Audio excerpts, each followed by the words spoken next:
Olá, sejam bem-vindos, bem-vindas à nossa turma de exercícios aqui para a Polícia Civil de Minas Gerais. Eu, Elisa Moreira, sua professora de Direitos Humanos, resolvi pegar as questões mais tormentosas de prova, aquelas que permitem que nós façamos uma revisão com base em temas que foram tratados por nós nas turmas teóricas. E se você ainda não conseguiu assistir às aulas ou não assistiu às aulas teóricas por algum motivo, você consegue fazer aqui uma revisão de teoria aplicada à prática super interessante, que, ao meu ver, é a melhor forma da gente estudar nessa reta final.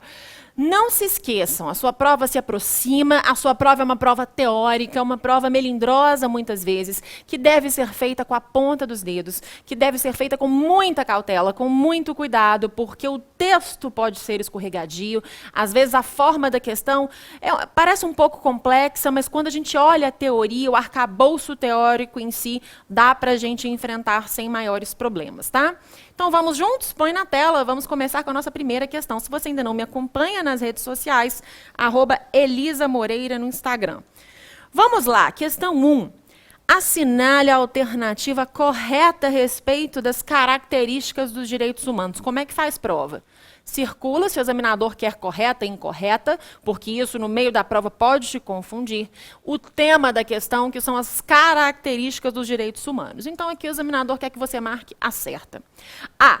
O princípio da ilimitabilidade garante que o Estado e a sociedade não podem limitar a fruição dos direitos humanos já conquistados, com o objetivo de disciplinar situações excepcionais que venham a reduzir o alcance desses direitos. Pessoal, vem para mim.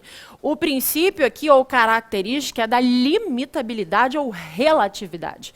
Os direitos humanos são direitos limitáveis, relativos, não são, em regra, direitos absolutos. São direitos que são sopesados, ponderados no caso concreto e naquela situação um grupo de direitos ou um direito deve prevalecer, tá? Existem, segundo a doutrina, 2 direitos considerados absolutos: vedação à tortura e vedação à escravidão. Cuidado para não errar isso. Joga na tela, então não nos atende, está errada. B. O princípio da divisibilidade propõe que os direitos humanos devem obedecer a uma classificação retórica que divide e categoriza os vários grupos de direitos inerentes ao homem e à sociedade para que sejam melhor usufruídos pelos seus destinatários. Divisibilidade, gente, a gente divide, categoriza os grupos de direitos para que eles sejam melhor usufruídos? Não, vem para mim. Os direitos humanos, eles são indivisíveis, eles são complementares, eles são interdependentes. Uma geração acaba se socorrendo da outra. Então, a gente tem, por exemplo, o direito à saúde da segunda geração, que busca seu fundamento no direito à vida da primeira geração. E as próximas gerações não anulam as conquistas anteriores em nome da vedação ou retrocesso. Cuidado com isso. Joga na tela B também, não nos interessa. Alternativa C. O princípio da essencialidade reza que os direitos humanos devem ser vistos como aquela categoria de direitos inerentes à sociedade, ok? Em determinada época histórica, não. Essa é a historicidade. Existe o princípio da essencialidade. São direitos inerentes, sim, mas não relacionados à parte histórica. Tá? A essencialidade vem para mim. Ela traz aquela ideia de jus natural, que os direitos do homem são direitos jus naturais pertencentes à condição humana. São direitos quase que biológicos. Joga na tela. Podendo ser divididos em essenciais, que devem gozar de livre fruição, e os não essenciais, que ainda demandam reivindicações a serem conquistadas ao longo do tempo. Volta para mim. O que acontece aqui na alternativa C? Outro problema, os direitos humanos, eles têm aplicabilidade imediata, os fundamentais também por força do parágrafo 1º do artigo 5º da Constituição. Na tela, C não nos atende, vamos tentar a D. O princípio da inalterabilidade já está errado, né? Algo inalterável é algo que não muda. Estabelece que os direitos humanos não sofrem alterações com o decurso do tempo, pois têm caráter eterno, não se ganham nem se perdem com o tempo. São anteriores, concomitantes e posteriores aos indivíduos. Nada a ver aqui, né, gente? Porque inalterabilidade, não. Os direitos humanos, eles são o quê? A gente falou aqui em cima, históricos. São direitos, vem para mim, que traduzem as demandas sociais existentes em cada momento histórico.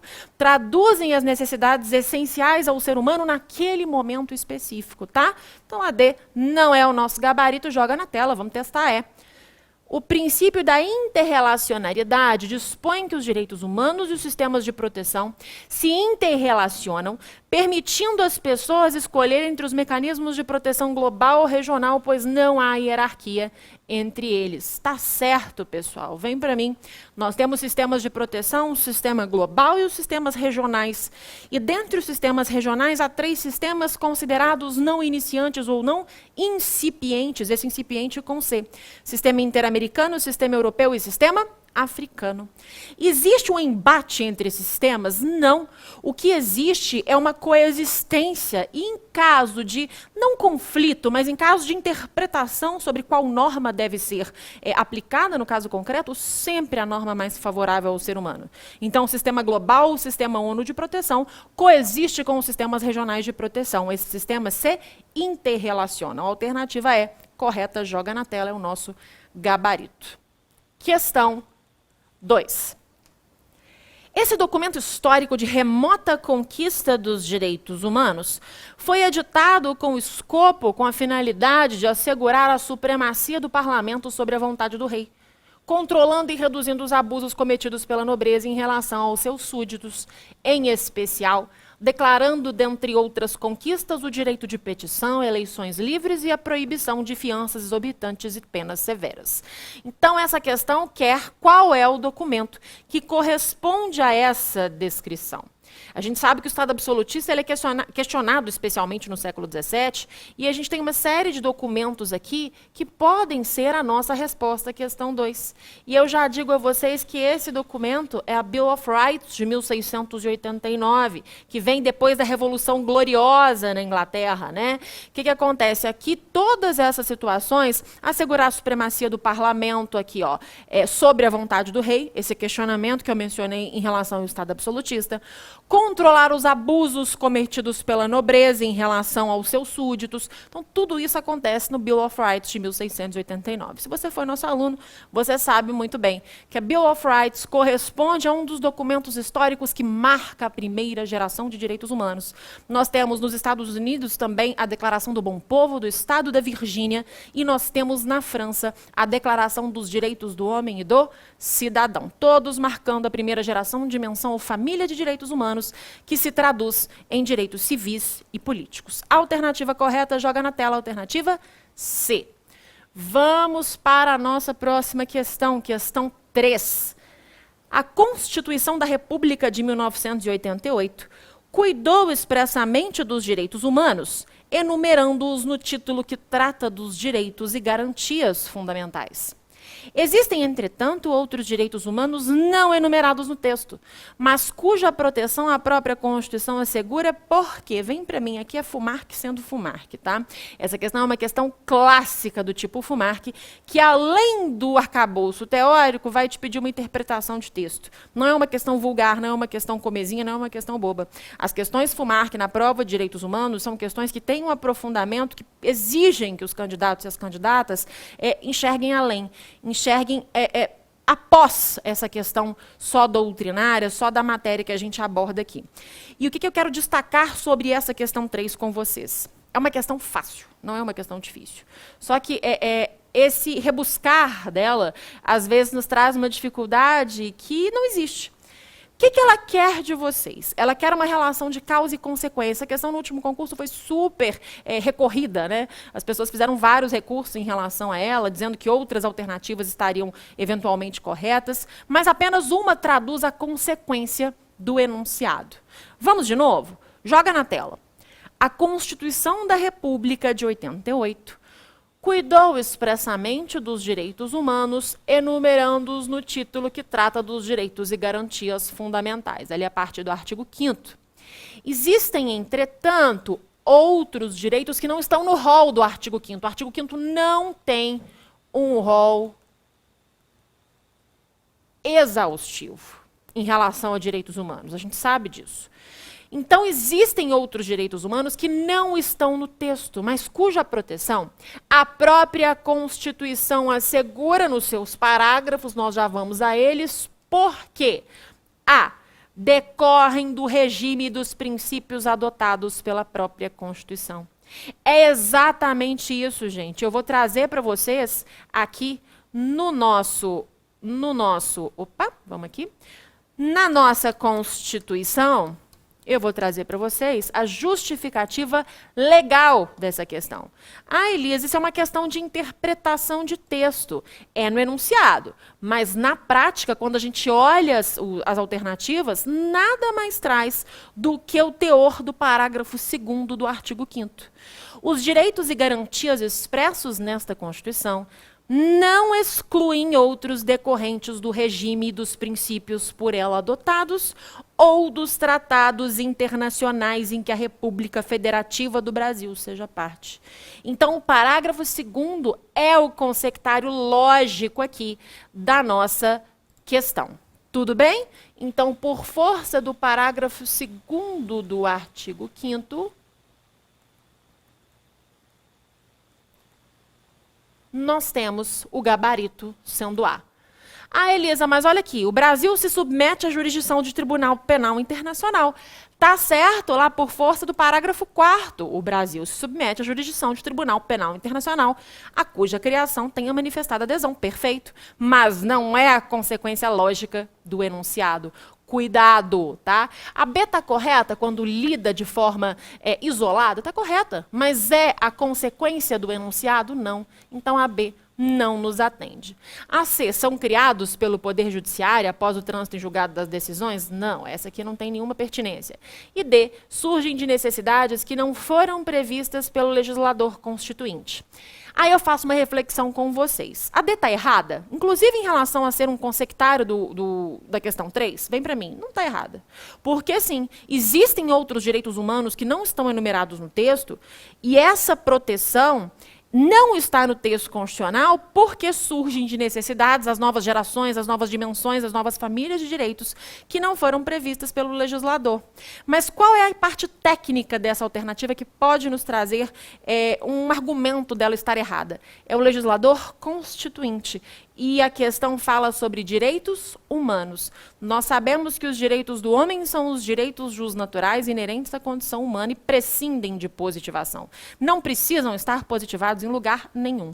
Já os direitos fundamentais e os direitos humanos necessitam dessa positivação, sendo que os direitos fundamentais estão previstos no ordenamento interno e os direitos humanos no ordenamento externo. Seria um dos argumentos para rechaçar a alternativa D como gabarito. Eu até acho que ela estaria correta, mas existe uma mais correta que tem texto constitucional reforçando a sua proposição, que é a alternativa A. Então, eu sou obrigada a concordar que a alternativa A é a mais correta e, por isso, deve ser o nosso gabarito. Não basta saber conteúdo, não basta interpretar o texto, tem que saber fazer prova, tá? Fiquem atentos na FUMAR, que isso é elevado ao cubo. Cuidado. Na tela, questão 3, o gabarito é a alternativa A. Questão 4. Sobre o aspecto internacional dos direitos humanos e seus tratados, está correto afirmar que... Então, o tema da questão é aspecto internacional dos DH sobre os tratados e quer saber qual é a correta. Vamos observar. A. As sanções aplicadas pela ONU podem violar os direitos humanos em caso de rompimento da paz. Vem para mim, é o tipo de alternativa que a gente fica tentado a marcar. Mas levem para a prova o seguinte: em nenhuma hipótese, pode-se haver esse ventilar sobre a violação de direitos humanos, mesmo no caso mais grave que se pode prever em relação à seara da ONU, que é o rompimento da paz. Nós sabemos que a ONU ela é dotada de 4 princípios: paz mundial, tolerância entre os povos, não intervenção e solução pacífica das controvérsias. São esses 4 vetores que norteiam a Carta das Nações Unidas, a Carta de São Francisco, a Carta da ONU. E tudo isso para buscar o quê? Para buscar que os Estados não mais solucionem as suas contendas, os seus conflitos por meio de questões armadas, bélicas, evitar ao máximo esse tipo de situação. Então, quando há o rompimento da paz, que é a mais gravosa situação que se pode colocar para a seara da ONU, Mesmo nessa hipótese, jamais isso pode servir de argumento, de subterfúgio para quê? Para violar os direitos humanos. Então, joga na tela, alternativa A não encontra razão de ser. Coloca na tela para mim, por favor. As sanções aplicadas pela ONU não podem violar os direitos humanos em caso de rompimento da paz. Em nenhuma hipótese podem violar os direitos humanos, tá? Então, a gente corta. B. O aspecto internacional dos direitos humanos é um direito de proteção que visa proteger os estados. Aí a gente lê várias vezes essa alternativa e acaba não entendendo muito. Sabe onde é que está o erro dela? Proteger os estados. Os direitos humanos se prestam a proteger os indivíduos. Então, o estado aqui a gente corta. A B está errada. C. Não contém aspecto ideológico e político acentuado. Ao contrário, né? Os direitos humanos tutelam exatamente a relação existente entre poder e pessoa. Então, a C está errada. D. Os direitos humanos pertencem à jurisdição doméstica e ao domínio reservado dos estados. O que a gente viu sobre direitos fundamentais, direitos humanos, a diferença entre eles? Os direitos humanos não pertencem à jurisdição doméstica. Os direitos humanos abordam questões externas. Eles têm também, vem para mim, eles são dotados da característica da universalidade, a oponibilidade a todos nós, independentemente de quaisquer condições, e mais, a possibilidade de se pleitear perante instâncias internacionais a satisfação daqueles direitos não satisfeitos em âmbito interno. Mas não é insatisfação interna do tipo não gostei da decisão. Em caso de violação, de não observância dos caminhos que a legislação interna dá, confere para a solução daquele conflito. Aí sim, na universalidade, na sua segunda característica, no seu segundo aspecto, isso confere ao indivíduo pleitear perante instâncias internacionais a satisfação dos seus interesses. Tudo bem? Joga na tela. A D, portanto, também não nos atende. Vamos ver a E. O direito internacional dos direitos humanos não está sujeito ao princípio da reciprocidade que domina o direito internacional público.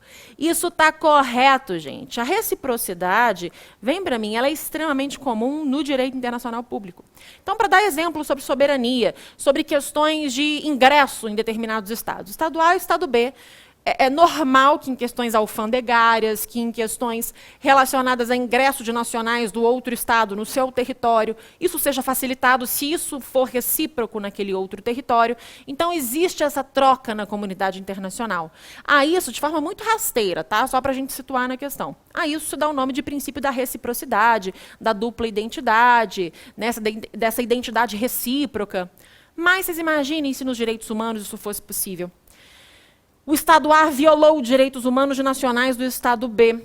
Imaginem se, em nome do princípio da reciprocidade, o Estado B pudesse violar direitos humanos dos nacionais do Estado A.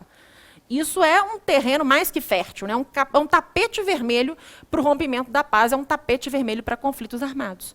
Então, está perfeita a alternativa E, porque o direito internacional dos direitos humanos não se submete ao princípio da reciprocidade que vige no direito internacional público. A alternativa correta, joga na tela, gabarito. Alternativa E. Em frente, questão 5. Sobre o Estatuto de Roma do Tribunal Penal Internacional, é correto afirmar que A. Vamos só grifar aqui primeiro, né? Estatuto de Roma é correto. Nós estamos falando de TPI aqui, tá? TPI. Decreto 4388 de 2002. Vamos ler todas. O Tribunal Penal Internacional poderá impor pena de expatriação se o elevado grau de ilicitude do fato e as condições pessoais do condenado a justificarem.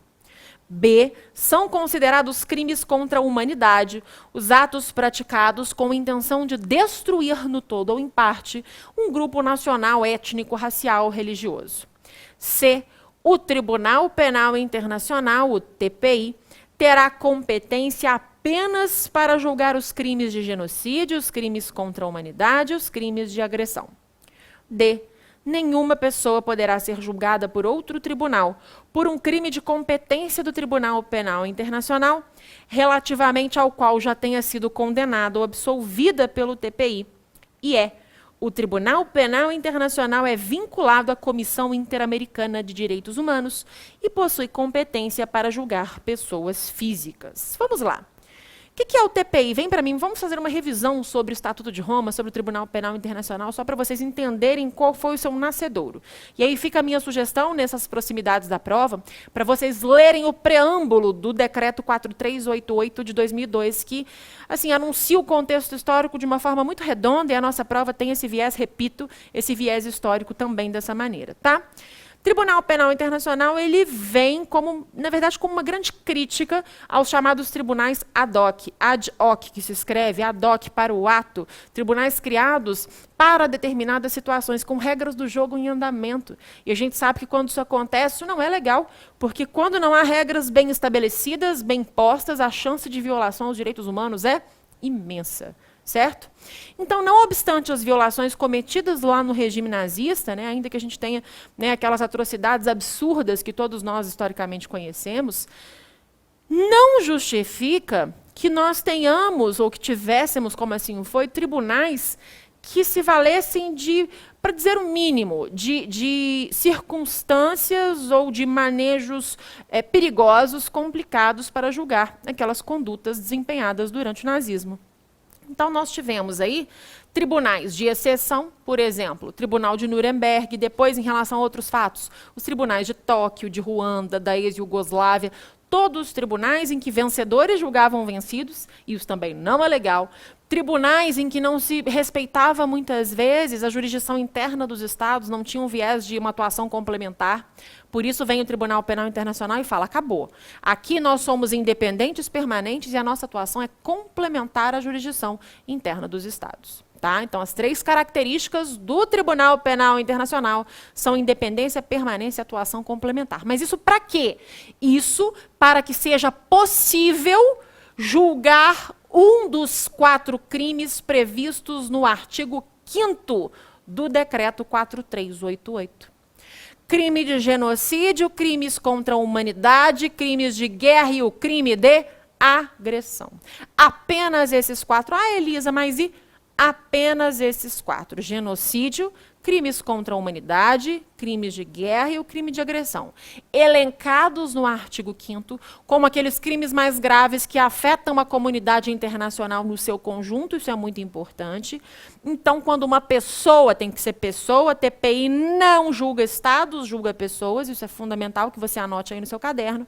Quando uma pessoa maior de 18 anos, porque existe um artigo 26 no Estatuto de Roma, dizendo que a jurisdição ela é excluída aos menores de 18 anos na data da alegada prática do fato. Então, a pessoa tem que ter 18 anos no dia em que praticou aquele fato considerado como um crime perverso, absurdo, rechaçado perante a comunidade internacional no seu conjunto. Caso essa pessoa cometa um desses crimes que estão elencados no artigo 5º e previstos, crimes, o genocídio no artigo 6º, os crimes contra a humanidade no artigo 7º e também os crimes de guerra no artigo 8º, sendo que a agressão não encontra sua definição no Estatuto de Roma, aí sim essa pessoa poderá ser julgada pelo Tribunal Penal Internacional, caso, né, seja ali relacionada a um Estado parte. Então, fazendo essa revisão, esse apanhado sobre o Tribunal Penal Internacional, agora nós temos mínimas condições de enfrentarmos as alternativas. Joga na tela a alternativa A. O Tribunal Penal Internacional poderá impor pena de expatriação se o elevado grau de ilicitude do fato e as condições pessoais do condenado a justificarem. No artigo 77 até tem essa parte aqui, gente. Se o elevado grau de ilicitude do fato e as condições pessoais do condenado a justificarem. Mas isso em relação à prisão perpétua. Tá? Qual é a regra, segundo o artigo 77 do Estatuto de Roma? Vem para mim. A regra é de pena privativa de liberdade, pena de prisão de até 30 anos. Ah, Elisa, mas no Brasil 40. Estou falando do Tribunal Penal Internacional. Pena máxima, pena de prisão de até 30 anos, tudo bem? Mas se o elevado grau de ilicitude do fato e as condições pessoais do condenado justificarem, aí sim poderia haver a prisão perpétua, além de pena de multa e também de uma responsabilização civil, se for o caso. Tudo isso no artigo 77. Elise, pena de morte? Pode? Não. Tribunal Penal Internacional, ao contrário do Pacto de São José da Costa Rica, da Convenção Americana sobre Direitos Humanos, não admite a pena de morte. Joga na tela a alternativa A, errada. Alternativa B. São considerados crimes contra a humanidade previstos no artigo 7º os atos praticados com intenção de destruir, no todo ou em parte, um grupo nacional, étnico, racial ou religioso. Da mesma forma, existe lá no Estatuto de Roma, isso está no artigo 6º, essa previsão, os atos praticados com a intenção de destruir, no todo ou em parte, um grupo nacional, étnico, racial ou religioso. Só que isso é a definição de genocídio. Os crimes contra a humanidade, vem para mim, tem uma ideia não de destruição, mas de um ataque sistemático ou generalizado a uma população civil. E não a um grupo determinado, aqui como nos diz a questão e como nos diz o artigo 6º, um grupo nacional, étnico, racial ou religioso. Tá? Então, crime de genocídio, destruição total ou parcial, no todo ou em parte, segundo o texto do Estatuto de Roma, de um grupo racial, étnico, nacional ou religioso enquanto tal. Já os crimes contra a humanidade, não. A ideia é de um ataque generalizado ou sistemático a uma população civil. Por exemplo, no apartheid, tá? A ideia foi de atacar e não de destruir a população negra. Vamos para a tela. Alternativa B não nos interessa. Alternativa C. O Tribunal Penal Internacional terá competência, olha apenas, cuidado, para julgar os crimes de genocídio, certo, os crimes contra a humanidade, certo, e os crimes de agressão, certo. Mas quem que está faltando aqui, gente? Está faltando o artigo 8º. Crimes de guerra. Então, esse apenas, se a gente tirasse o apenas, estaria certo. Aí vem o candidato, joga para mim e fala assim, vamos supor que na questão de prova estivesse. Elisa, estava assim, o Tribunal Penal Internacional terá competência para julgar os crimes de genocídio, os crimes contra a humanidade e os crimes de agressão. Está errado? Está certo? Ah, Elisa, mas faltaram aí os crimes de guerra, eu sei, mas a alternativa não disse que eram apenas. Se a alternativa trouxer, o Tribunal Penal Internacional tem competência para julgar o crime de genocídio, está certo? Está certo. Então não vamos inventar problema na questão onde não existe, tá? Cuidado com os apenas, o somente, o só. Tudo bem? Mas se isso não tiver, não tem problema a alternativa estar incompleta. Exceto se houver uma alternativa mais completa. Então, tem que saber fazer prova, repito, não basta saber apenas a parte teórica, não basta apenas controlar a ansiedade, tem que saber fazer prova. Joga na tela a alternativa D. Então, a C também não nos importa. D. Nenhuma pessoa poderá ser julgada, por outro tribunal por um crime de competência do TPI relativamente ao qual já tenha sido condenada ou absolvida pelo TPI. Perfeito. A isso se dá o nome de ne bis in idem. Artigo 20 do Estatuto de Roma. Vamos juntos a ele? Lá no artigo 20, decreto 4388 de 2002, o que nós temos? Artigo 20, ne bis ou no bis in idem. Salvo disposição contrária do presente estatuto, nenhuma pessoa poderá ser julgada pelo tribunal por atos constitutivos de crimes pelos quais este já a tenha condenado ou absolvido. Nenhuma pessoa poderá ser julgada por outro tribunal por um crime mencionado no artigo 5º, relativamente ao qual já tenha sido condenada ou absolvida pelo tribunal. O tribunal não poderá julgar uma pessoa que já tenha sido julgada por outro tribunal, por atos também punidos pelos artigos 6º, 7º ou 8º, a menos que o processo nesse outro tribunal, e aí tem as exceções aqui, tudo bem? Então, voltando lá para a nossa questão, a alternativa D é o gabarito, mas vamos ver a E. O Tribunal Penal Internacional é vinculado você já corta, já sabe que a questão está errada. Por quê? Porque o TPI, eu não falei com vocês que ele é permanente? Então, a gente corta. O Tribunal Penal Internacional é vinculado à Comissão Interamericana de Direitos Humanos? Não. até porque ele não é do sistema interamericano, né?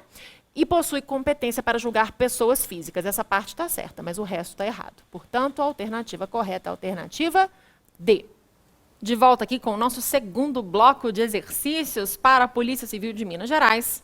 Agora, vamos conversar sobre um tema que tem, assim, uma incidência nas provas absoluta.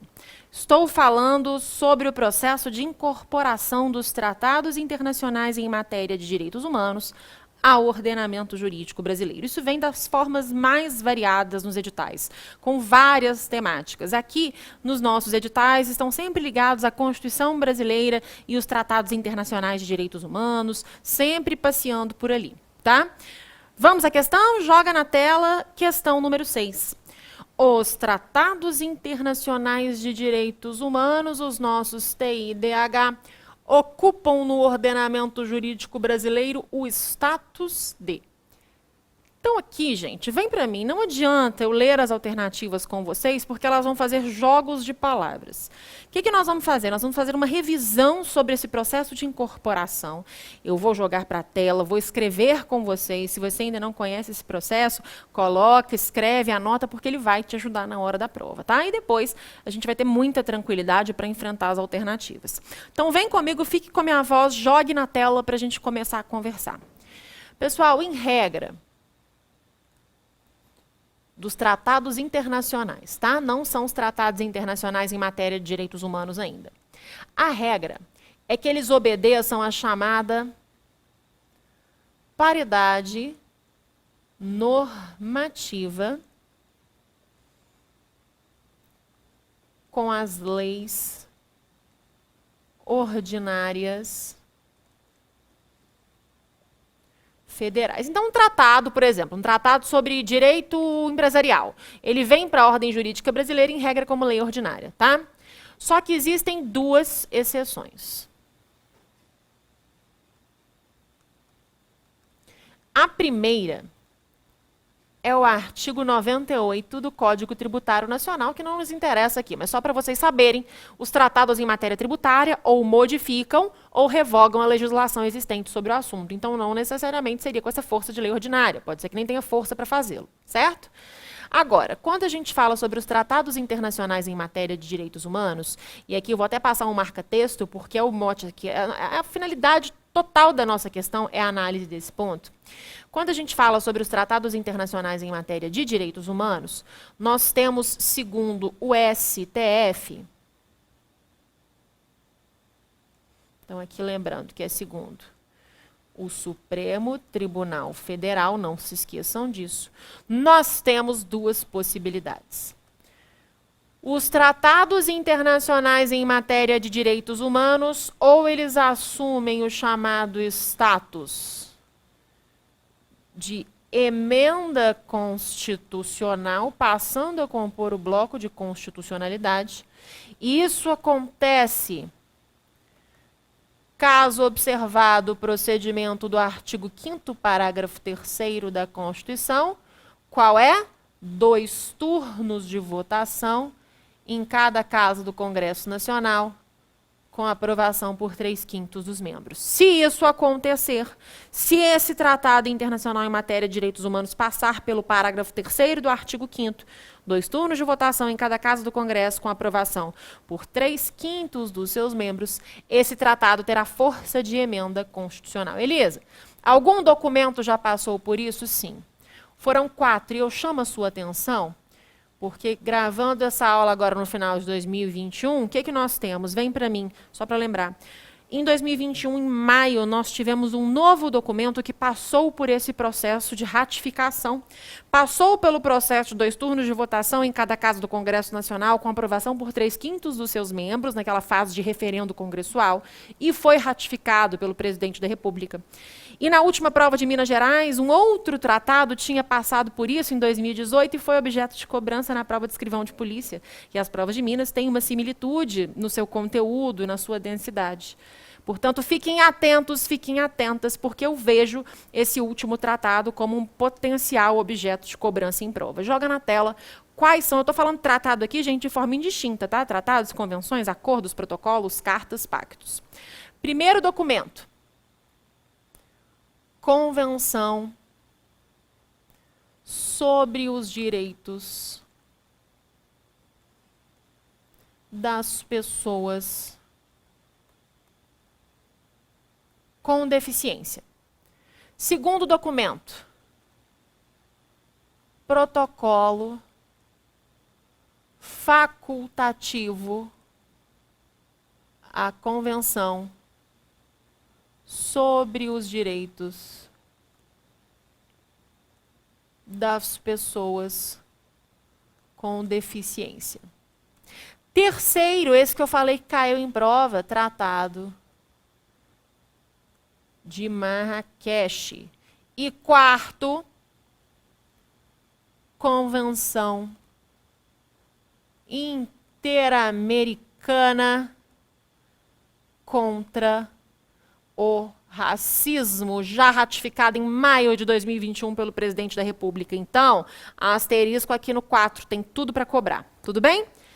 E qual é a segunda forma pela qual um tratado internacional em matéria de direitos humanos vem, segundo o STF, para a ordem jurídica brasileira? Esse tratado, assim, pode vir com status de norma supralegal. Elisa, o que é isso? Status de norma supralegal. Olha o nome. Acima da legislação, mas abaixo da Constituição, do bloco de constitucionalidade desses tratados aqui. Tudo bem? Essa linha que separa o topo da base é o chamado status de norma supralegal. Vem para mim. Dito isso, o que é esse status de norma supralegal, portanto? Só para a gente poder fixar. Todos os tratados para o STF em matéria de direitos humanos teriam essa força de norma supralegal, exceto, fica mais fácil para você guardar assim, exceto aqueles 4 documentos aos quais eu me referi agora há pouco. Mas essa é a posição do STF. Existe doutrina mais moderna, e isso está até na sua questão, existe doutrina mais moderna dizendo o seguinte: não, todos os tratados internacionais em matéria de direitos humanos seriam, pelo menos materialmente, constitucionais. Pelo menos a matéria deles seria constitucional. Por quê? Porque tratam das normas mais importantes, do chamado ius cogens, aquele direito que deve ser cogente, deve ser observado por todas as pessoas. Então, pelo menos em relação à matéria, todos os tratados de direitos humanos teriam força constitucional para essa doutrina. Claro, a doutrina não nega a existência de tratados em matéria de direitos humanos que tenham força formal e material de Constituição. Mas a doutrina se posiciona de forma muito firme nesse sentido. Em matéria de direitos humanos, todos os tratados deveriam ter essa força constitucional, isso por força do parágrafo 2º do artigo 5º que nós já analisamos na aula de hoje. Tá? Agora você tem condição de acertar essa questão, não tem como errar, então joga na tela. Porque sua questão quer saber qual é o status desses TI-DH no ordenamento jurídico brasileiro. Norma constitucional, ok, existe essa possibilidade, acabamos de ver. Se aprovados em cada casa do Congresso Nacional, então vamos por tópicos. Deixa eu pegar a canetinha vermelha. Norma constitucional, sim. Se aprovados em cada casa do Congresso Nacional em 2 turnos, por 3/5, esse ou menos quebrou a questão. Então a gente tira. Por 3/5 dos votos dos respectivos membros, aí tudo bem. Mas esse ou menos é a pegadinha silente, que se você ler rápido, você acaba marcando. Cuidado. B. Norma supralegal, ok, existe essa possibilidade. Segundo o STF, ok. Se aprovados com quórum inferior a 3/5, exatamente o que vimos aqui, tá certo. Embora haja respeitável doutrina no sentido de que ainda assim possuiriam estatura constitucional. Perfeita alternativa, o gabarito é a B. Mas vamos ver a C. Norma supralegal, ok, segundo o STF, ok. Qualquer que seja o quórum de aprovação, não. Não. O que é acatado de maneira unânime pela doutrina? Não. Então a gente corta. D. Lei ordinária, não existe essa possibilidade. É norma constitucional, tá? Pois os direitos e garantias expressos na Constituição não excluem outros decorrentes do regime dos princípios por ela adotados ou dos tratados internacionais em que a República Federativa do Brasil seja parte ao texto do artigo 5º, parágrafo 2º da Constituição. Vem para mim. Não está errada a alternativa E, se considerado que é a posição de uma doutrina respeitável, porém minoritária, não é a posição do STF, de uma doutrina nesse sentido. Mas como eu também disse a vocês hoje, tem que saber fazer prova. E a alternativa B, ela é redonda, ela fala tanto dessa possibilidade quanto da questão do quórum legal daquilo que está previsto no artigo 5º, parágrafo 3º. Então, o gabarito deve ser necessariamente a alternativa B, tá? É uma questão que suscita questionamentos, que suscita recursos? Sim. Mas a alternativa B me parece, de fato, mais correta. Joga na tela a alternativa correta, gabarito B. Questão 7. O Pacto de São José da Costa Rica, a nossa convenção americana sobre direitos humanos estipula que os Estados-partes podem suspender as obrigações contraídas em virtude do referido pacto, como, por exemplo, em situação de guerra, perigo público ou de outra emergência que ameace a sua independência ou a segurança. Dentre os direitos que podem ser suspensos, nessas hipóteses está. Então, o que a sua questão quer saber? Vem para mim. Nos diz que o Pacto de São José, a Convenção Americana, decreto 678 de 92 no Brasil, embora seja um documento de 1969, nos diz que o Pacto de São José, em determinadas situações, pode suspender, o Estado-parte, com base no Pacto de São José, pode suspender algumas obrigações que foram contraídas em virtude do pacto, ou seja, alguns artigos que ali estão, que o Estado, em regra, tem que seguir, mas o Estado decide suspender em situações de guerra, perigo público ou outra emergência que ameace a independência ou a segurança. Isso é possível. Isso está, já adianto a vocês, previsto no texto do Pacto de São José. Mas qual dos direitos apresentados nessa questão seria um direito que poderia ser suspenso nessas hipóteses? Porque no Pacto de São José, no artigo 27, nós temos a previsibilidade da suspensão das garantias, mas em determinado item, existe a previsão de direitos que em nenhuma hipótese, direitos e garantias, que em nenhuma hipótese, nenhuma circunstância, nenhuma calamidade, nem por questões de saúde, de guerra, de perigo público, em nenhuma hipótese poderiam ser suspensos. E dentre as 5 alternativas, joga na tela, 4 estão ali nesse artigo 27 e uma não. Eu confesso a vocês que, olhando essa questão, a gente não precisa ter lido o Pacto de São José para acertar. Porque, olha aqui, eu tenho um direito à nacionalidade, um direito à circulação, direito ao reconhecimento da personalidade jurídica, liberdade de religião e princípio da retroatividade da lei. Olhando de forma leiga, dentre esses 5 direitos, qual parece a vocês menos gravoso caso suprimido de forma excepcional? Circulação, concordam comigo? Porque se a gente suprimir o direito à nacionalidade, olha os problemas na esfera internacional que nós causamos, os perigos. O direito ao reconhecimento da personalidade jurídica, da mesma forma. Liberdade de religião, quantas guerras já foram suscitadas por conta disso? E o princípio da retroatividade da lei, que, se suspenso, ainda que por minutos, causa uma imensa insegurança jurídica. Então, vem para mim, a gente passou por isso, inclusive, está passando e finalizando e terminando, ainda bem, esse período de pandemia, se você está nos assistindo ainda nesse momento em que estamos. Nós estamos, agora menos, mas estávamos com o nosso direito de circulação suspenso em razão de saúde pública. E o Brasil faz parte do Pacto de São José da Costa Rica. Então, é um claríssimo exemplo, inclusive essa questão tem bastante pertinência temática, infelizmente, com o momento histórico que estamos vivendo, é um claríssimo exemplo de que o direito à circulação pode mesmo ser suspenso em situações excepcionais. O direito de circulação e residência está previsto no artigo 22 do Pacto de São José e o artigo 27 fala sobre a suspensão das garantias. Vamos a eles? Joga na tela. Vamos lá à nossa Convenção Americana de Direitos Humanos ou sobre Direitos Humanos. Lá no artigo 22, Nós temos o direito de circulação e de residência, e no parágrafo 3º, o item 3, que o exercício dos direitos acima mencionados, circulação e residência, não pode ser restringido senão em virtude de lei, na medida indispensável numa sociedade democrática para prevenir infrações penais ou para proteger a segurança nacional, a segurança ou a ordem públicas, a moral, a saúde públicas ou os direitos e liberdades das demais pessoas. Então, saúde pública, que é a justificativa da pandemia. Mas, além do artigo 22, eu disse que precisamos interpretá-lo em conjunto aqui com o artigo 27. Em caso de guerra, de perigo público ou de outra emergência que ameace a independência ou segurança do Estado parte, este poderá adotar disposições que, na medida e pelo tempo estritamente limitados às exigências da situação, suspendam as obrigações contraídas em virtude desta convenção, desde que tais disposições não sejam incompatíveis com as demais obrigações que lhe impõe o direito internacional e não encerrem discriminação alguma fundada em motivos de raça, cor, sexo, idioma, religião ou origem social. Olha o item 2. A disposição precedente não autoriza a suspensão dos direitos determinados nos seguintes artigos. Terceiro, direito ao reconhecimento da personalidade jurídica, que está na nossa questão.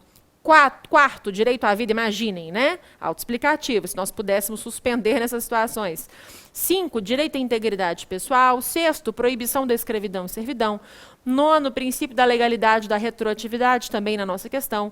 12, liberdade de consciência e de religião, também é uma alternativa nossa. 17, proteção da família. 18, direito ao nome. 19, direitos da criança. 20, direito à nacionalidade, também uma alternativa da questão. E 23, direitos políticos, nem das garantias indispensáveis para a proteção de tais direitos. O que o Estado parte tem que fazer para fazer uso desse direito de suspensão? Segundo o item 3, deve informar imediatamente os outros Estados partes na presente convenção, como, por intermédio do secretário-geral da OEA, das disposições cuja aplicação haja suspendido, dos motivos determinantes da suspensão e da data em que haja dado por terminada tal suspensão. Então, não há qualquer dúvida de que o gabarito da nossa questão 7 é a alternativa B. Isso por força do artigo 22, combinado com o artigo 27 do Pacto de São José. Questão 8. No que se refere à prisão civil por dívida, ainda Pacto de São José, a Convenção Americana de Direitos Humanos estabelece que, então sua questão que era correta, A, é permitida apenas para o caso de inadimplemento de obrigação alimentar. B, deve ser decidida pela Constituição de cada Estado parte. C, deve ser abolida em todos os Estados partes. D, é permitida apenas para a hipótese de depositário infiel. E é autorizada para os casos de depositário infiel e de devedor de obrigação alimentar. Vem para mim. O artigo 7º, item 7 do Pacto de São José, nos traz que ninguém será preso por dívidas, exceto em caso de inadimplemento de obrigação alimentar. Então, aquela questão, a gente sabe, isso é uma questão até antiga, mas ela continua caindo em prova. Desde que eu estudava na faculdade, lá nos idos de 2004, 2005, 2006, já se falava sobre isso. Mas ainda assim, hoje aparece em prova. Então, cuidado. O que acontece? Nós temos a súmula vinculante 25, né, dizendo que é ilícita a prisão civil do depositário infiel, não há o que se discutir. Mas quando nós remontamos ao artigo 5º, inciso 67 da Constituição, nós ainda temos textualmente, lá no texto constitucional, a prisão civil do depositário infiel. Elisa, mas vale ou não vale? Claro que não vale. Só que o que houve não foi uma revogação do texto constitucional. O que houve não foi redução do texto constitucional. O que houve foi o chamado efeito paralisante, anota essa expressão, vou anotar com você, efeito paralisante, joga na tela, efeito paralisante dos tratados internacionais em matéria de direitos humanos sobre o texto constitucional. Então, o artigo 7º, item 7 do Pacto de São José da Costa Rica prevalece nesse caso. Aí você vai me dizer, volta para mim, Elisa, mas você acabou de dizer que o STF nos diz que na pirâmide normativa, o Pacto de São José tem status de norma supralegal. Ele não está entre aquelas 4 que você excepcionou em laranja ali no nosso caderno agora há pouco. Concordo, não está. Só que em nome da primazia da norma mais favorável ao ser humano, chamado homine. Em nome disso, entendeu-se pelo efeito paralisante, o efeito que, por isso que não revoga. De fato, o Pacto de São José não tem força, segundo o STF, para revogar o dispositivo constitucional. Por isso ele ali ainda está. Não tem força para reduzir o seu texto, mas teria força para paralisá-lo em nome do pro homine, em nome, joga na tela, do chamado ius cogens, daquele direito cogente mais importante que deve ser observado.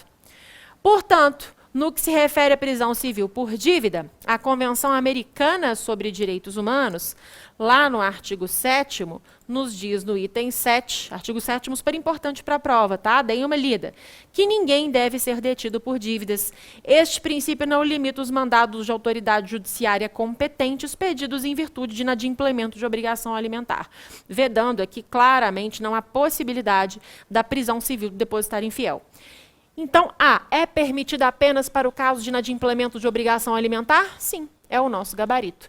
Deve ser decidida pela Constituição de cada Estado-parte? Não, esses Estados-partes se submetem ao que está previsto no artigo 7º, item 7. Deve ser abolida em todos os Estados-partes? Não há essa previsão. É permitida apenas para hipótese de depositário infiel? Ao contrário, é autorizada para os casos de depositário infiel e de devedor de obrigação alimentar. Não, isso está no texto constitucional, mas esse texto sofreu o efeito, vou repetir, paralisante dos tratados internacionais em matéria de direitos humanos. Súmula vinculante 25.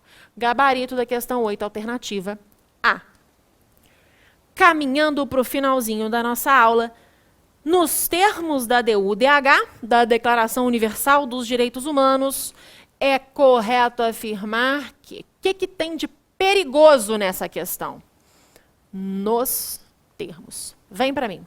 Essa é mais uma questão em que existem alternativas corretas, mas que estão corretas em relação a outros documentos e não nos termos da DUDH.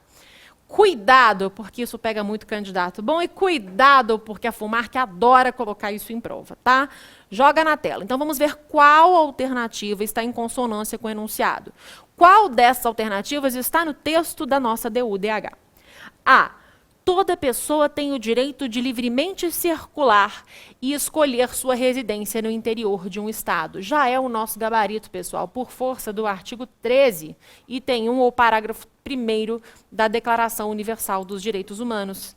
Declaração Universal dos Direitos Humanos. Pode colocar no seu mecanismo de busca e escolher o texto que melhor lhe aprouver aí. Adotada e proclamada pela Assembleia Geral da ONU, Resolução 217-A3, em 10 de dezembro de 48. Leiam o preâmbulo para a prova, tá? Mais de 5 questões de prova ao longo dos anos da FUMARC de direitos humanos já foram retiradas do preâmbulo. Então, vamos jogar lá no artigo 13, que fala sobre o direito à liberdade de locomoção e residência dentro das fronteiras de cada estado, locomoção ou circulação, tá? Todo ser humano tem o direito de deixar qualquer país, inclusive o próprio, e a esse regressar. Então, o artigo 13 é o gabarito aqui da nossa questão 9. Mas vamos a B. São asseguradas às presidiárias condições para que possam permanecer com seus filhos durante o período de amamentação. Isso até está previsto, mas não na DUDH. As regras de Bangkok, que vem para mim como uma extensão das chamadas regras de Mandela, as regras mínimas das Nações Unidas para o tratamento de presos, ou para o tratamento de reclusos, ou de detentos. As regras de Bangkok fazem esse compilado dessas regras para se tratar as pessoas em população em situação carcerária, mais destinadas às mulheres. Então, existem previsões sobre o período de gravidez, de parto, de pós-parto, de amamentação, mas isso não está previsto na DUDH. Joga na tela, a alternativa B está correta, porém não nos termos da DUDH. C. Toda pessoa tem direito à liberdade de reunião e de associação pacíficas. Até aí, ok.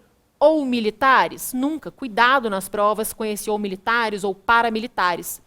O artigo 20 da Declaração Universal dos Direitos Humanos fala sobre essa liberdade de reunião e de associação. Todo ser humano tem direito à liberdade de reunião e associação pacífica, e ninguém pode ser obrigado a fazer parte de uma associação. Mas esse artigo 20 não fala nada sobre associações militares ou paramilitares, até porque elas são vedadas. Então, tirou. D, é livre a manifestação do pensamento, sendo vedado o anonimato. Elisa, o que tem de errado com a D? Absolutamente nada. Mas ela está na nossa Constituição. Olha a pegadinha de prova. No nosso artigo 5º. Artigo 5º, salvo engano, inciso 4. Artigo 5º, salvo engano, inciso 4. Vamos a ele. 4 ou 6? Tenho quase certeza que é o 4. Vamos ver. Lá no artigo 5º, inciso 4, nós temos que é livre a manifestação do pensamento sendo vedado ao anonimato, mas não existe essa previsão na Declaração Universal dos Direitos Humanos. Cuidado, porque quando essa questão caiu, foi uma chuva de marcar a alternativa D, tá? E está errada. Por quê? Porque é nos termos da DUDH. E ninguém pode ser arbitrariamente privado de sua propriedade, certo? Perfeito. Isso está no artigo 17. Exceto no caso de iminente perigo público, essa previsão não existe na DUDH. O artigo 17.2 da Declaração Universal dos Direitos Humanos nos traz que ninguém será arbitrariamente privado de sua propriedade e tão somente. Cuidado para vocês não confundirem. Maravilha? Para a gente agora sim começar a caminhar para o finalzinho, Agenda 2030, Agenda 2030. A Agenda 2030 é um plano de ação de âmbito global com objetivos voltados para a prática do desenvolvimento sustentável. Então, a Agenda 2030 é a temática, um plano de ação de âmbito global com objetivos que são os chamados Objetivos de Desenvolvimento. Nossa, vamos anotar esse desenvolvimento de novo, porque está puxado. Desenvolvimento Sustentável, os chamados ODS, que estão no seu edital. Desenvolvimento Sustentável, que são 17 e que se desdobram em 169 metas. Anota isso porque vai cair na sua prova. Então, essa Agenda 2030 é um plano de ação de âmbito global com objetivos voltados para a prática do desenvolvimento sustentável. Entre os principais pontos definidos nessa agenda, desses 17 ODS, não consta. Então, qual desses não está entre os ODS? Já vou te explicar, mas antes você vem aqui só para a gente dar uma parada nessa situação. O que é essa Agenda 2030 rapidamente? São objetivos, são proposições assumidas por países em 2015 para que até 2030 fossem de fato implementadas nos seus territórios, fossem implementados esses objetivos nos seus territórios. Está chegando, né? Estamos no finalzinho de 2021 e muita coisa ainda não foi cumprida desses 17 Objetivos de Desenvolvimento Sustentável. Eles têm um precursor, eles têm 8 precursores, na verdade, que são os chamados Objetivos de Desenvolvimento do Milênio, que foram inicialmente, umbilicalmente, embrionariamente pensados lá na Rio 92, na Eco 92, depois na Rio +20, e aí em 2010 a ONU deu uma cutucada e falou assim, olha só, pessoal, cadê aqueles objetivos? Como é que a gente vai fazer com que isso se robusteça, que os estados se comprometam? Aí, em 2014, um grupo de trabalho começou a ser pensado, né, o GTA-ODS, um grupo de trabalho direcionado, aplicado à consecução desses objetivos. No final de 2014, a emissão de um relatório e, em 2015, esses objetivos de desenvolvimento sustentável. Os estados teriam, então, 15 anos para cumprir a chamada Agenda 2030, de 2015 a 2030. Tudo bem? É um panorama para vocês se situarem na prova em relação a essa agenda. Outro ponto importante, esses objetivos estão ligados à sustentabilidade, objetivos de desenvolvimento sustentável. Mas, corriqueiramente, quando a gente fala em sustentabilidade, pelo menos a mim, qual é a primeira ideia que vem à mente? Meio ambiente, certo? Só que sustentabilidade não se resume ao meio ambiente.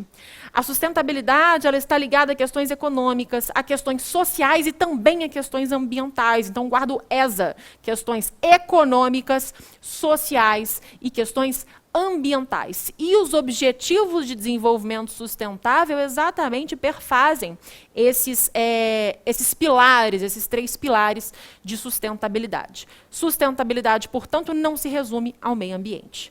Dito isso, joga na tela qual dessas alternativas não é um objetivo de desenvolvimento sustentável.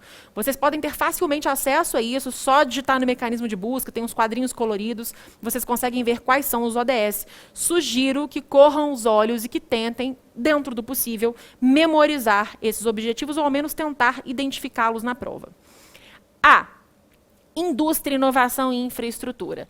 É o ODS 9. Deixa eu apagar essa chave aqui, que ela vai me atrapalhar. Opa! ODS 9. Tá? É o Objetivo de Desenvolvimento Sustentável 9. Ação contra a mudança global do clima. ODS 13. Água potável e saneamento.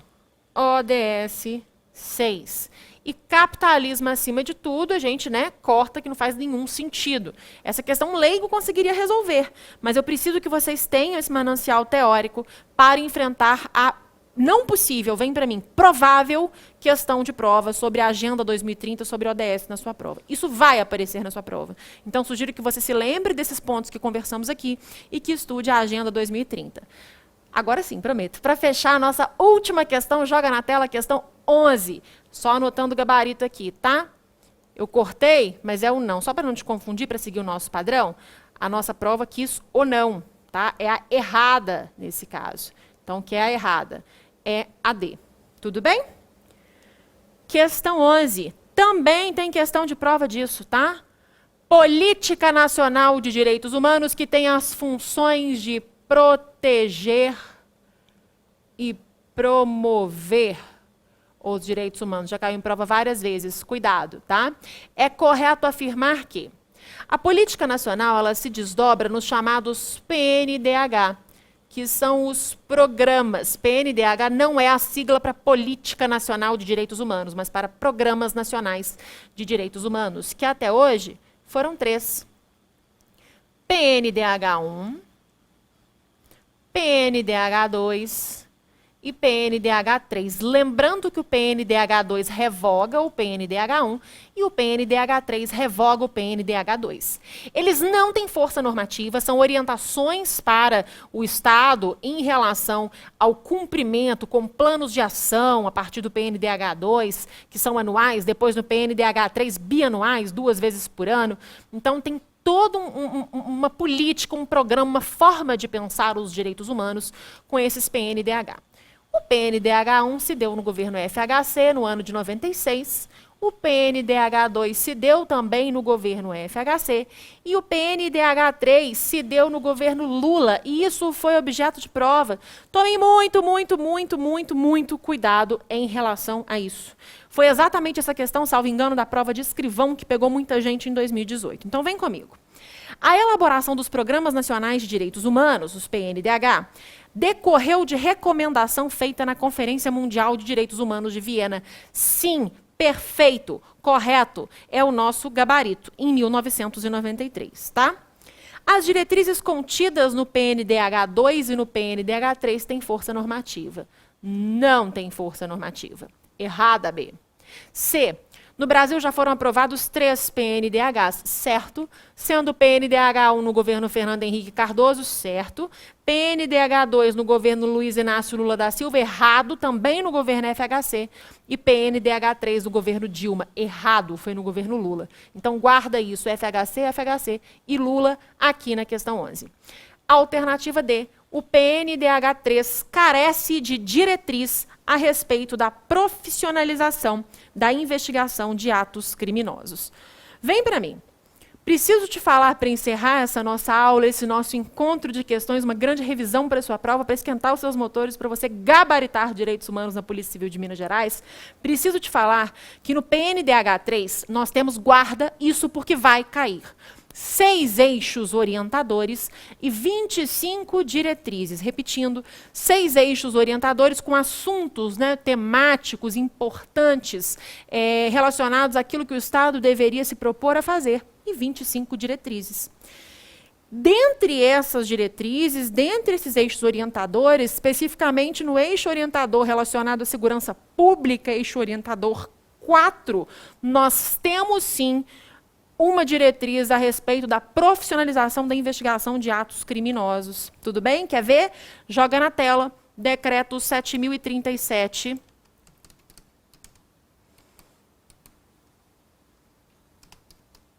Decreto 7.037, de 21 de dezembro de 2009. Lá no eixo orientador 4, na nossa diretriz 13, nós temos a prevenção, olha o eixo orientador 4, segurança pública, acesso à justiça e combate à violência. Diretriz 13, prevenção da violência e da criminalidade, profissionalização da investigação de atos criminosos. Então, eu sempre falei, vem para mim sempre, desde lá de 2018, eu sempre falei para os alunos, olha, vai cair, e eu sugiro que numa prova para a polícia, né, a pertinência temática nos mostra, que vai cair o eixo orientador 4, de segurança pública. Bingo! No ano de 2018, isso apareceu. Então, leiam, observem os PNDH, anota também, coloca na tela, o número dos decretos para que vocês façam uma leitura mais apurada em relação a eles, tá? A gente está aqui no PNDH 3, que é o decreto 7037, de 2009, que é o PNDH 3. Nós temos o decreto 4229 de 2002, que é o PNDH 2, tá?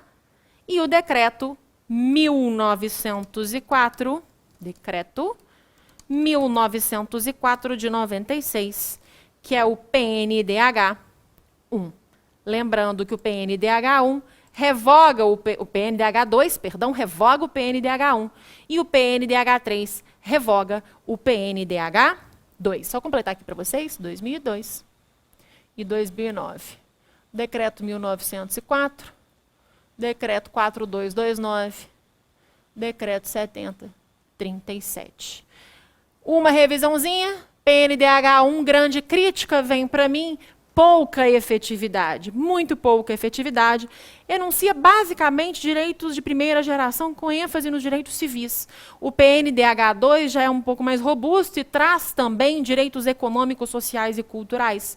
Já o PNDH 3 amplia para outras gerações de direitos, trazendo a preocupação ambiental, uma terceira geração naquela corrente clássica cunhada por Karel Vazak na década de 70, então, primeira geração, segunda geração e terceira geração, e anuncia também a chamada visão de transversalidade, vários órgãos, vários atores sendo chamados, participando desse processo de direitos humanos, cortando todas essas, sendo capilares em toda a sociedade, todas essas searas sociais, com participação do Poder Executivo, convite ao Poder Legislativo, convite ao Poder Judiciário, ao Ministério Público. Tudo bem? Eu fico por aqui, espero que você tenha aproveitado essa grande revisão em forma de exercício, espero também que você faça uma ótima prova e muito em breve se torne meu colega, minha colega de Polícia Civil de Minas Gerais. Não se esqueça, me segue lá no Instagram, @Elisa Moreira. Tchau, tchau.